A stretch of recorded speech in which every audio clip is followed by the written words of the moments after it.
आपके साथ coordinate geometry chapter का क्वेश्चन नंबर 9 डिस्कस करेंगे, जो कि एग्जामिनर पॉइंट ऑफ व्यू से काफी ज्यादा इंपॉर्टेंट है। प्रीवियस क्वेश्चंस भी काफी ज्यादा इंपॉर्टेंट है। होपफुली आप सबने उनको अच्छे से प्रैक्टिस कर लिया होगा, अब उनमें आपको कोई डिफिकल्टी नहीं आ रही होगी। तो पूरे कंसंट्रेशन के साथ हम इस क्वेश्चन को समझने की कोशिश करेंगे, किस तरह का क्वेश्चन सवाल वो पूछ रहा है और कैसे इसको सॉल्व किया जाता है। क्वेश्चन आपकी स्क्रीन पे है, इफ क्यू के पॉइंट दिए 0 और 1 is equidistant from p, p के पॉइंट है 5 और -3 and r x and 6, find the value of x। अगर वो वर्ड इक्विडिस्टेंट का यूज कर रहा है, मींस जिस पॉइंट वो इक्विडिस्टेंट की बात कर रहा है वो बीच में होना चाहिए, वो क्यों है, p इधर रखेंगे, हम r इधर रख लेंगे। इसके जो पॉइंट्स हैं ये हैं 5 और -3, इसके जो पॉइंट्स हैं वो है 0 और 1, इसके जो पॉइंट्स हैं वो है x और 6। तो अगर इक्विडिस्टेंट की बात कर रहा है तो इसका मतलब जितना फासला यहां से यहां तक है उतना ही फासला यहां से यहां तक होगा। जितना डिस्टेंस इसका है वही डिस्टेंस हमें इसका देखने को मिलना चाहिए, तभी तो हम अपना क्वेश्चन बोल सकते हैं कि ये इक्विडिस्टेंट है, कि बराबरी दूरी पे बैठा है जो क्यू बैठा है। तो अकॉर्डिंग टू क्वेश्चन जो पी क्यू का डिस्टेंस है वो किसके बराबर होना चाहिए, क्यू आर के डिस्टेंस के बराबर होना चाहिए। सबसे पहले हम लेंगे इन पी क्यू।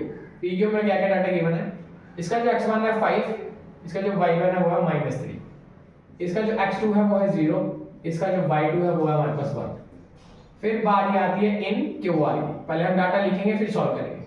x1 की वैल्यू 0, y1 की वैल्यू 1, x2 की वैल्यू x, y2 की वैल्यू आ गई 6। तो यहां तक हमने अपना नोट डाउन कर लिया जो हमें क्वेश्चन में दिया गया था। और according to condition p Q का डिस्टेंस q r के बराबर है, p क्यू का डिस्टेंस q r के बराबर है, p क्यू का डिस्टेंस q r के इक्वल है क्योंकि ये इक्विडिस्टेंट लिखा है इसके साथ। तो p q is equal to q r आना चाहिए। इसका फॉर्मूला इस तरफ लगाएंगे और इसका फॉर्मूला इस तरफ लगाएंगे। x2 माइनस x1 का whole square plus y2 minus y1 का whole square. Same case x2 minus x1 का whole square plus y2 minus y1 का होल स्क्वायर। x2 की वैल्यू क्या है हमारे पास p q में, ये वाला केस देख रहे हैं हम पहले, 0 माइनस 5 का स्क्वायर, 1 माइनस -3 का स्क्वायर। सिर्फ और सिर्फ वैल्यू लिखी और कुछ नहीं किया है। इसमें आएगा x माइनस 0 का स्क्वायर और ये आ जाएगा 6 माइनस 1 का स्क्वायर। होपफुली सारी वैल्यू p q की वैल्यू p q से उतार ली, q r की वैल्यू q r से उतार ली। अगर हम यहाँ पे देखें ये बनेगा -5 का स्क्वायर और ये बनेगा 3 और 1 माइनस माइनस हो जाएगा प्लस, 3 और 1 4 का स्क्वायर। x में से 0 निकाला खाली x का स्क्वायर और ये आ जाएगा 5 का स्क्वायर। होपफुली इस टर्म में कोई डाउट कोई डिफिकल्टी नहीं होगी। आगे फर्दर एक्सपैंड करेंगे, 5 का स्क्वायर करेंगे तो 25, 4 का स्क्वायर करेंगे तो 60, इस तरफ x का स्क्वायर करेंगे तो x स्क्वायर, 5 का स्क्वायर करेंगे तो 25। रूट से रूट कैंसिल, ये हो जाएगा 25 plus 16 41 is equal to x square plus 25। x square plus 25 is equal to 41, x square is equal to 41 minus 25, x square की वैल्यू आ रही है 60 और x की वैल्यू आ जाएगी अंडर रूट, जब भी ट्रांसफर होता है प्लस माइनस के साथ 16 किसका रूट होता है 4 का होल स्क्वायर होता है। तो हमारे पास x की वैल्यू या तो 4 आएगी या तो -4 आएगी। इस तरह से हम अपना इक्विडिस्टेंट वाला क्वेश्चन सॉल्व कर सकते हैं। सबसे पहले हमने क्या देखा कि कौन सा पॉइंट इक्विडिस्टेंट लिखा हुआ है, क्यू के साथ इक्विडिस्टेंट लिखा है। तो क्यू को मैंने कहां बिठा दिया, अपने मिडिल में बिठा दिया। मिडिल में बिठाने के बाद एक पॉइंट इस तरफ आएगा और एक तरफ पॉइंट इस तरफ आएगा। दोनों पॉइंट्स के कोऑर्डिनेट्स लिखे x1 y1 x2 y2, फार्मूले में वैल्यू डाली, सॉल्व करते गए, दोनों रूट्स कैंसिल होंगे, नंबर ट्रांसपोज होंगे और आपके पास फाइनली x की वैल्यू निकल के आ जाएगी, जो इस क्वेश्चन की क्या थी, डिमांड थी। ये क्वेश्चन एग्जामिनर का फेवरेट क्वेश्चन माना जाता है। क्या पता सेम वैल्यूज भी आ सकती हैं आपके एग्जाम में या वैल्यू चेंज करके आ सकता है, बट इस बात की श्योरिटी है कि इक्विडिस्टेंट वाला एक क्वेश्चन आपको एग्जाम में जरूर देखने को मिलेगा। तो इस कंसेप्ट को अच्छे से माइंड में सेटल करके जाना है।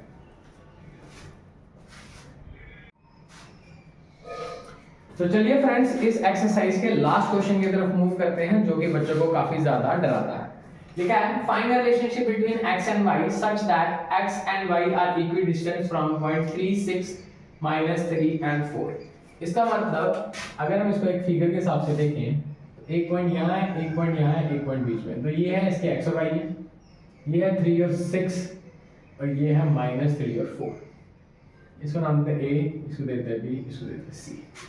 तो अगर हम वही इक्विडिस्टेंस वाला फॉर्मूला यूज करें तो इसका मतलब BC का डिस्टेंस किसके बराबर होना चाहिए, CA के डिस्टेंस के बराबर होना चाहिए। तो सबसे पहले हम क्या लिखेंगे, इन BC हमारे पास x1 है 3, y1 है 6, x2 है x, y2 है y।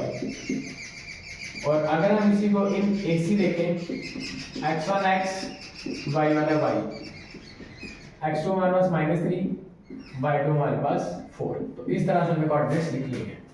तो डिस्टेंस किसके, इसका डिस्टेंस उसके बराबर होगा, मतलब x2 माइनस x1 का whole square plus y2 minus y1 का होल स्क्वायर। सेम केस यहाँ पे चलेगा, x2 माइनस x1 का whole square plus y2 minus y1 का होल स्क्वायर। इस तरफ हम चलाएंगे AC को और इस तरफ हम चलाएंगे BC को। चलो वैल्यूज नोट डाउन करते हैं। इसका x2 गया हमारे पास x माइनस 3 का स्क्वायर, ठीक है, y माइनस 6 का स्क्वायर। अगर इस तरफ देखें, ये हमारे पास -3 माइनस x का स्क्वायर, 4 माइनस y का स्क्वायर। तो इस तरह से हमने दोनों पॉइंट्स की वैल्यूज लिख ली है। यहाँ पे आगे सबसे बड़ी प्रॉब्लम क्रिएट होती है कि इसको ओपन कैसे करेंगे, क्योंकि ये एक अल्फाबेट आ जाता है, एक नंबर आ जाता है। क्या आ जाता है, एक अल्फाबेट बन रहा है, एक नंबर बन रहा है, जो कि आप देख सकते हो एक x और एक 3 है। तो इसको आइडेंटिटी के तौर पे खोलेंगे, a square plus b square minus 2ab, a की जगह x, b की जगह पे 3। सेम केस यहाँ पे a square plus b square minus 2 into a into b। Hopefully इसमें कोई डाउट नहीं होगा। x का किया a स्क्वायर, 3 का किया 9, 2ab मैंने ओपन करके लिख लिया। अगले का a square b square minus 2ab। Same case यहाँ पे -3 का स्क्वायर करेंगे 9, b स्क्वायर करेंगे तो x स्क्वायर माइनस 2ab करने लगेंगे तो ये आएगा -2 into -3 into x। Same case 4 4 16 plus y square minus 2 into 4 into y। 2ab मैंने अभी ऐसे ही रखा है ताकि आपको कंफ्यूजन ना हो कि कैसे सॉल्व किया जा रहा है। a square plus b square minus 2ab कर रहे हैं, तो ये बनेगा x square plus 9 minus 6x plus y square plus 36 minus 12x, 12y। अगर इस तरफ देखें, इस तरफ हमारे पास 9 plus x square minus 6x plus 16 plus y square minus 8y। Hopefully यहाँ तक कोई कंफ्यूजन नहीं है। अगर हम इस पैटर्न को ध्यान से देखें, x के जैसा कोई नहीं, बट हमारे पास दो चीजें सेम है, एक नंबर यहाँ पे, एक नंबर यहाँ पे। हम इन दोनों को क्या कर लेंगे, ऐड कर लेंगे। अगर हम इसको ऐड करते हैं, ये आ रहा है 36 प्लस 9, ये बनेगा 45, बाकी सारा सेम है। x square plus 45 plus y square minus 6x minus 12y। Same case यहाँ पे 16 और 9 कर रहे हैं तो बनेगा 25 plus x square minus 6x plus y square minus 8। सिर्फ और सिर्फ सिंपली वैल्यूज लिखी जा रही है और कुछ नहीं, रूट से रूट कटा। अब हम एक एक चीज को उठाकर प्लेस करेंगे। ये x स्क्वायर आ गया यहाँ से, वो प्लस का x स्क्वायर से आ रहा है माइनस का। ये 45 प्लस का, वो 25 प्लस का से आ रहा है माइनस का 25। ये प्लस y स्क्वायर यहाँ से है, वो प्लस का से आ रहा है माइनस का y स्क्वायर। माइनस 6x यहाँ से है, माइनस 6x वहां यहाँ पे प्लस का 6x होना चाहिए, क्योंकि माइनस माइनस प्लस होता है, तो इस आएगा माइनस का 6x। माइनस 12y ये वाला हो गया और प्लस का 8y वो वाला हो गया, इज इक्वल टू 0। हमने क्या करा, यहाँ से एक वैल्यू उठाई और यहाँ से एक वैल्यू उठाई जो उसके जैसे दिखती है। यहाँ से एक वैल्यू उठाई, वहाँ से एक वैल्यू उठाई जिसका वेरिएबल सेम है। यहाँ से एक वैल्यू उठाई, वहाँ से एक वैल्यू उठाई, सिर्फ और सिर्फ बेसिक। अब कटेगा कौन कौन सा, ध्यान से देखते हैं। प्लस माइनस सीधा सीधा कट रहा है, प्लस माइनस सीधा सीधा कट रहा है, बस बाकी कुछ नहीं काट सकते। 45 में से 25 अगर कटता है, ये आएगा 20।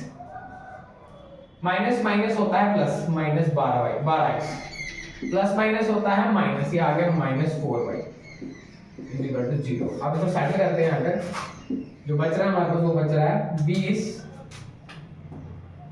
Minus 12x minus 4y equal to 0। Minus 12x को इधर रहने दें, माइनस 4y को इधर रहने दें, माइनस 20 कर देते हैं। माइनस कॉमन उठाते हैं, 4 के इधर आता है 3x प्लस y, माइनस 4 यहाँ से भी 5, minus 4 deduct 3x plus y equal to 5। ये है हमारा रिलेशनशिप जो उसने हमसे मांगा।